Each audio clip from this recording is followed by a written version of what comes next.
दौड़ की फरमाइश की थी मलिक अवैस फ्राम फतेहपुर दौड़ा सुन के।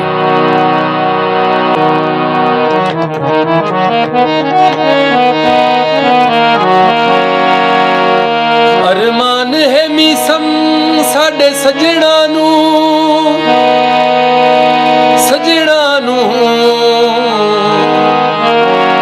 जदां उच्चियां सामियां लधियां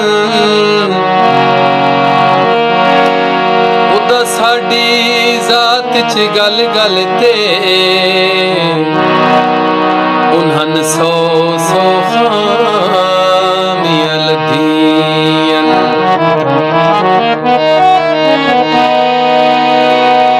असा वक़्त वंजाया कदर वंजाई तावी फकत नाकामियां लधियां।